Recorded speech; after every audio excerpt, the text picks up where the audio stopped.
Kinetic theory of ഗ്യാസസിനകത്ത് ഏറ്റവും കൂടുതൽ ചോദിക്കാറുള്ള ഒരു സെക്ഷൻ എന്ന് പറഞ്ഞു കഴിഞ്ഞിട്ടുണ്ടെങ്കിൽ ഗ്യാസ് ലോസ് ആണ്.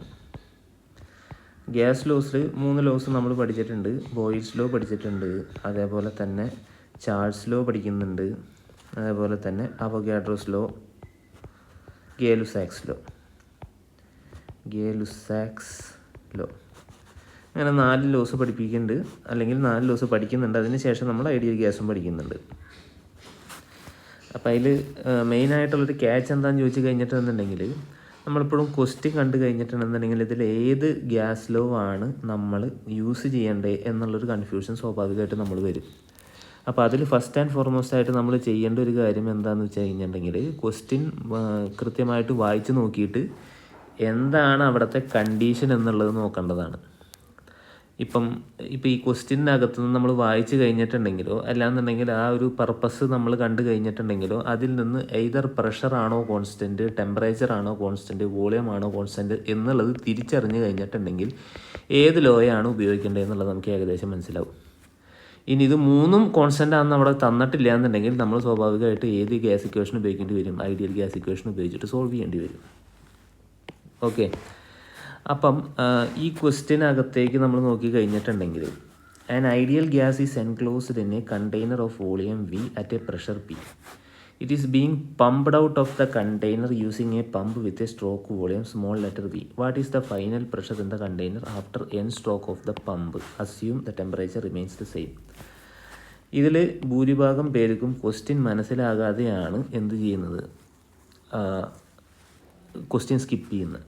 അപ്പോൾ അതിൽ ഈ ക്വസ്റ്റ്യൻ തിരിച്ചറിയാൻ അല്ലെങ്കിൽ ഈ ക്വസ്റ്റ്യൻ്റെ കണ്ടീഷൻ തിരിച്ചറിയുക എന്നുള്ളതാണ് ഫസ്റ്റ് ആൻഡ് ഫോർമോസ്റ്റ് ആയിട്ട് നമ്മൾ ചെയ്യേണ്ട ഒരേ ഒരു കാര്യം. അപ്പോൾ ആദ്യം നമ്മൾ എന്ത് ചെയ്യണം? ഒരു സിലിണ്ടർ വരയ്ക്കണം. ഒരു സിലിണ്ടർ അല്ലെങ്കിൽ ഒരു കണ്ടെയ്നർ പോലെ നമ്മൾ എന്ത് ചെയ്യണം? കൺസിഡർ ചെയ്യണം. ഇതാണ് ആ സിലിണ്ടർ. ഓക്കെ, ഇനി ഈ സിലിണ്ടറിനെ നമ്മൾ എന്ത് ചെയ്യണം? ഒരു ചെറിയ ഒരു ഇതിലേക്ക് കണക്ട് ചെയ്യണം. ഒരു ചെറിയ പമ്പിലേക്ക് കണക്ട് ചെയ്യുന്നു. ഒരു റെസിപ്രോക്കേറ്റിംഗ് പമ്പിലേക്ക് കണക്ട് ചെയ്യുന്നു. ആ പമ്പിലേക്ക് കണക്ട് ചെയ്യുമ്പോൾ അതിനൊരു പിസ്റ്റൺ ഉണ്ട്. ഇതിൽ നിന്ന് പോകാനായിട്ട് എന്തുണ്ട്? ഒരു ചെറിയ ഔട്ട്ലെറ്റ് ഉണ്ട്. ഇതിൽ കൂടിയാണ് ഗ്യാസ് പുറത്തേക്ക് പോകുന്നത്. ഇത് ഇതിലേക്ക് കണക്ട് ചെയ്തേക്കുന്നു. ഇങ്ങനെ കണക്ട് ചെയ്തിരിക്കുന്നു. കണ്ടെയ്നറിൻ്റെ വോളിയം ക്യാപിറ്റൽ ലെറ്റർ V ആണ്. ഈ പറഞ്ഞിട്ടുള്ള പമ്പിൻ്റെ വോളിയം എന്ന് പറയുന്നത് സ്മോൾ ലെറ്റർ V ആണെന്ന് വിചാരിക്കുക. ഓക്കെ, അപ്പോൾ പമ്പിനൊരു പ്രത്യേകതയുണ്ട്. പമ്പ് എപ്പോഴും കാറ്റകത്തേക്ക് വലിച്ചെടുത്ത് കഴിഞ്ഞിട്ടുണ്ടെങ്കിൽ ഇവിടെ ഒരു വാൽവ് ഉണ്ടാവും.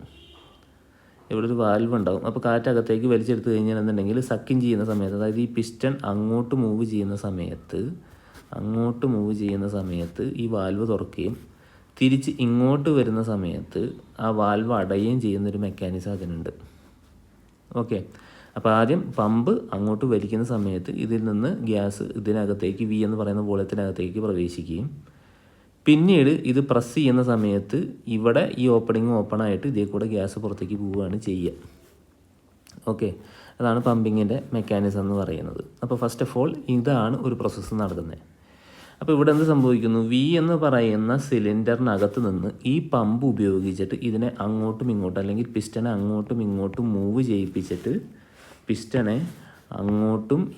മൂവ് ചെയ്യിപ്പിച്ചിട്ട് റാൻഡം മോഷനായിട്ട്, അതായത് റെസിപ്രോക്കേറ്റ് ചെയ്യിപ്പിച്ചിട്ട് എന്ത് ചെയ്യാണ്? എയർ പമ്പ് ചെയ്ത് പുറത്തേക്ക് കളയണം. അങ്ങനെ പുറത്തേക്ക് കളയുന്ന എയർ നമുക്കറിയാം, ഇതിനകത്തുനിന്ന് എയർ പമ്പ് ചെയ്ത് പുറത്തേക്ക് എറിഞ്ഞു കഴിഞ്ഞാണെന്നുണ്ടെങ്കിൽ സ്വാഭാവികമായിട്ട് ഇതിൻ്റെ പ്രഷർ കുറയും. ആണല്ലോ, സ്വാഭാവികമായിട്ട് ഇതിൻ്റെ പ്രഷർ കുറയും. അപ്പോൾ നമ്മളിവിടെ യൂസ് ചെയ്യേണ്ട സാധനം എന്താണെന്നുള്ളതാണ് നമ്മൾ ഫസ്റ്റ് ഓഫ് ഓൾ ആദ്യം തിരിച്ചറിയേണ്ടത്. അപ്പോൾ ഇതിൻ്റെ കണ്ടീഷൻ ഇവിടെ ഓൾറെഡി തന്നിട്ടുണ്ട്. Temperature remains the same, pressure മാറുന്നുമുണ്ട്. അപ്പോൾ ഏത് ലോ യൂസ് ചെയ്യും? അപ്പോൾ നമ്മൾ സിറ്റുവേഷൻ പ്രകാരം എന്ത് ചെയ്യുക? ഇതിനെ ഡീൽ ചെയ്യുക. അപ്പോൾ ആദ്യം തന്നെ നമ്മൾ ടെമ്പറേച്ചർ റിമെയിൻസ് കോൺസ്റ്റൻറ്റ് എന്ന് പറഞ്ഞിട്ടുള്ളൊരു കണ്ടീഷൻ ഇവിടെ തന്നിട്ടുണ്ട്. അപ്പം ഏകദേശം ബോയിൽസ് ലോ ആണ് ഉപയോഗിക്കേണ്ടത് എന്നുള്ള സംഗതി നമുക്കറിയാം. പക്ഷേ എങ്ങനെ ബോയിൽസ് ലോ ഉപയോഗിക്കും? അപ്പോൾ അതിനാദ്യം തന്നെ നമ്മൾ എന്ത് ചെയ്യുക വെച്ചിട്ടുണ്ടെങ്കിൽ, ഈ സിലിണ്ടർ അങ്ങോട്ട് പുഷ് ചെയ്യുന്ന സമയത്ത്, ഈ സിലിണ്ടർ പമ്പ് ചെയ്തിട്ട് ഇതിനകത്തുനിന്ന് എയറിനെ സക്ക് ചെയ്തെടുക്കുന്ന സമയത്തുള്ള കണ്ടീഷൻ എടുക്കുക. സക്ക് ചെയ്തിരിക്കുന്ന സമയത്ത് എന്തുണ്ടാവുന്നത്, ഈ കണ്ടെയ്നറും ഈ ചെറിയ കണ്ടെയ്നറും മ്യൂച്വലി കണക്റ്റഡ് ആയിട്ട് മാറി, അല്ലെങ്കിൽ ഇതൊരു സിംഗിൾ കേസായിട്ട് മാറി. അപ്പോൾ ഇതിൻ്റെ ടോട്ടൽ വോളിയം എന്ന് പറയുന്നത് എത്രയായിരിക്കും? Capital V plus small letter V ആയിട്ട് മാറും. ഓക്കെ. അപ്പം ഇനീഷ്യലി ഇതിന് പ്രഷർ ഉണ്ടായിരുന്നത് പി ആണ്. ഇനീഷ്യലി ഇവർ ക്ലോസ്ഡ് ആണ്. അപ്പോൾ ഇതിൻ്റെ വോളിയം എന്ന് പറയുന്നത് ക്യാപിറ്റൽ ലെറ്റർ വി ആണ്. അപ്പോൾ പി ഇൻറ്റു വിയുടെ വാല്യൂ എത്രയാണെന്ന് ചോദിച്ചു കഴിഞ്ഞാൽ അതല്ലെങ്കിൽ ഇത് പി വി. പക്ഷേ ഇവിടെ എന്ത് സംഭവിച്ചു? കോൺസ്റ്റൻറ്റ് ടെമ്പറേച്ചറിൽ പ്രോസസ്സ് നടക്കുന്നത് കോൺസ്റ്റൻറ്റ് ടെമ്പറേച്ചറിലാണ്. കോൺസ്റ്റൻറ്റ് ടെമ്പറേച്ചറിൽ എന്ത് ചെയ്തു? ഇതിൻ്റെ വോളിയം ഇൻക്രീസ് ചെയ്തിട്ട് V plus delta V V plus small letter V ആയിട്ട് മാറി. അപ്പോൾ സ്വാഭാവികമായിട്ട് എന്ത് ചെയ്യണം? പ്രഷർ കുറയണം. അപ്പോൾ P dash is equal to എന്തെന്ന് പറഞ്ഞിട്ട് നമുക്ക് എഴുതാം? വി പ്ലസ് വി എന്ന് എഴുതാം. ഓക്കെ. അപ്പോൾ അതിൽ നിന്ന് പി ഡാഷിൻ്റെ വാല്യൂ എന്ന് പറയുന്നത് equal to P V divided by V plus V small letter V എന്ന് പറഞ്ഞിട്ട് നമുക്ക് എഴുതാം. ഓക്കെ. ഇനി വീണ്ടും പ്രോസസ്സ് സംഭവിച്ചുകൊണ്ടിരിക്കുകയാണ്. ഇനി അടുത്തത് ഇതിനെ പമ്പ് ചെയ്ത് പുറത്തേക്ക് എടുത്തു. ഇനി എന്ത് ചെയ്യണം? പമ്പ് ചെയ്ത് പുറത്തേക്ക് കളയണം എയറിനെ. ഏതിൽ നിന്ന്? ഈ ചെറിയ സിലിണ്ടറിൽ നിന്ന് പമ്പ് ചെയ്തിട്ട് എന്ത് ചെയ്യണം? എയറിനെ പുറത്തേക്ക് കളയണം. ഈ ചെറിയ സിലിണ്ടറിൽ നിന്ന് പമ്പ് ചെയ്ത് പുറത്തേക്ക് കളയണം. അങ്ങനെ പമ്പ് ചെയ്ത് പുറത്തേക്ക് കളയണമെങ്കിൽ എന്ത് ചെയ്യണം? ഈ പിസ്റ്റൺ ഈ ഡയറക്ഷനിലേക്ക് മൂവ് ചെയ്യണം. ഈ ഡയറക്ഷനിൽ മൂവ് ചെയ്യണം. മൂവ് ചെയ്ത് കഴിഞ്ഞിട്ടുണ്ടെന്നുണ്ടെങ്കിൽ എന്തുണ്ടാവുക? ഇവിടെയുള്ളൊരു ഓപ്പണിങ് ഇങ്ങനെ തുറക്കും. എന്നിട്ട് ഇതങ്ങനെ തുറക്കും. ഈ ഭാഗം അവിടെ ക്ലോസ്ഡ് ആവും. മനസ്സിലായോ? ഈ വാൽവ് ഇവിടെ തുറക്കും. എന്നിട്ട് ഈ വാൽവ് ഇവിടെ ക്ലോസ്ഡ് ആവും. ഓക്കെ. അപ്പോൾ അത് ക്ലോസ്ഡ് ആയി കഴിഞ്ഞിട്ടുണ്ടെന്നുണ്ടെങ്കിൽ എന്ത് സംഭവിച്ചു? ഈ പറഞ്ഞിട്ടുള്ള വലിയ സിലിണ്ടർ ഈ ചെറിയ സിലിണ്ടറിൽ നിന്ന് ഐസൊലേറ്റ് ആയി. അപ്പോൾ ഇതിൻ്റെ വോളിയം പിന്നെയും എന്തായിട്ട് മാറി? സ്മോൾ ലെറ്റർ വി ആയിട്ട് മാറി. പക്ഷേ പ്രഷർ എന്ത് ചെയ്തു? കുറഞ്ഞിട്ടുണ്ട്. അത് എത്രയാണ്? P dash V. അപ്പോൾ ഇനി ഇപ്പോഴത്തെ ഇതിൻ്റെ പ്രഷർ എന്ന് പറഞ്ഞു കഴിഞ്ഞാൽ പി ഡാഷ് വി ആണ്. മനസ്സിലായോ? ഇനി വീണ്ടും എന്ത് ചെയ്തു?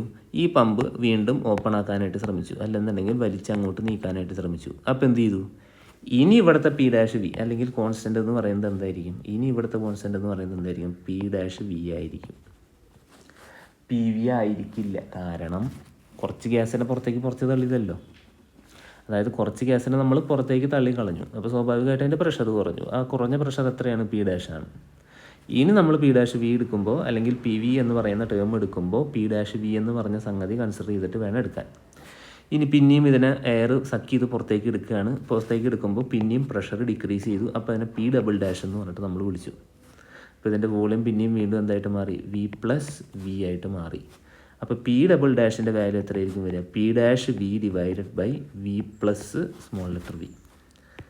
ഈ പി ഡാഷിൻ്റെ വാല്യൂ നമ്മൾ പിന്നെയും സബ്സ്റ്റിറ്റ്യൂട്ട് ചെയ്യുകയാണെന്നുണ്ടെങ്കിൽ P V divided by v plus v into v divided by v plus v, which is equal to p into v divided by v plus v whole square.